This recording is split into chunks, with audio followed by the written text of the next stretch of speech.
Yuunivarsiitii Dambidolloo hoogganuun maqaa gaarii kan horatanii fi hayyuu sammuu qaraati jedhamuun kan leellifaman Dr. Lataa Tasfaayee boqochuun dhagahame. Boqochuu isaanii hordofuun Yuunivarsiitiin Dambidolloo fi bulchiinsi godina Qeellam Wallaggaa ibsa gaddaa baasanii jiru. Dr. Lataan hojiidhaaf biyya Ameerikaa bakka deemanitti lubbuun darbuun kan ibsame yoo ta'u gama mootummaatiin akkaataa du'a isaanii irratti hanga ammaatti wanti ibsamee hin jiru. Dr. Lataan eenyu turan?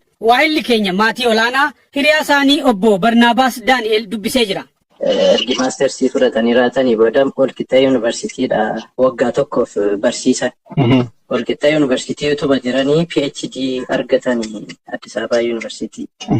Addis Ababa Yuunivarsiitiitti immoo fiiziksiidhumaan maateriyaal saayinsiidhaan PhD hojjechaa utuma jiranii iskoolaarshiippii argatanii Saawuz Afrikaa Free State Yuunivarsiitii. Achitti immoo PhD kondensiing fiiziksii kan jedhamuun PhD achitti hojjetanii waggaa 3 booda immoo Itoophiyaatti achi as deebi'an achirraa eebbifaman. Isa silaa Itoophiyaatti jalqabanii jiran maateriyaal saayinsiidhaan jalqabanii jiru mitiiree Addis Ababa Yuunivarsiitii PhD.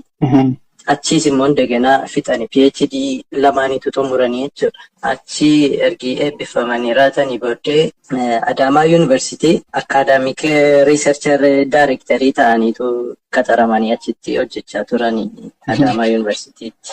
Astuu kaampaasiisa jedhan kana.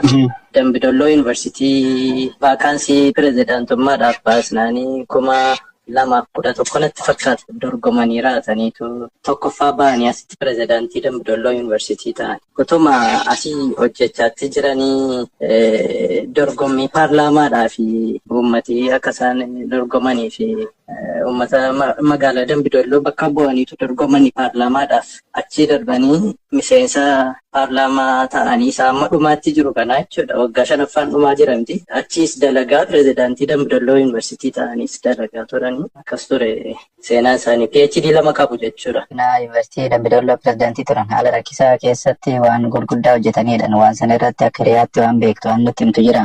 Eeyyee Dambidolloo Yuunivarsiitii yeroo namni baqatee Dambidolloo hin dhufne keessatti yuunivarsiitichi cufamuudhaaf tureetu isaan hin jiran ta'e nageenya tasgabbeessanii hawaasa tajaajilaa turan lola mootummaadhaa fi warra ABO gidduutti ture keessattis isa keessattis jarri ajjeesanii ni oolanii saanduqii mana isaanii lixaniitu keessaa ba'anii bara sanayyuu yeroo sana lubbuun isaanii darbayyuu ture.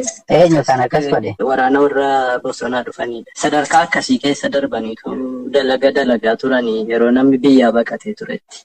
Mootummaa yuunivarsiitii pirezidaantii turanii yeroo akkanatti lubbuu oolan kun.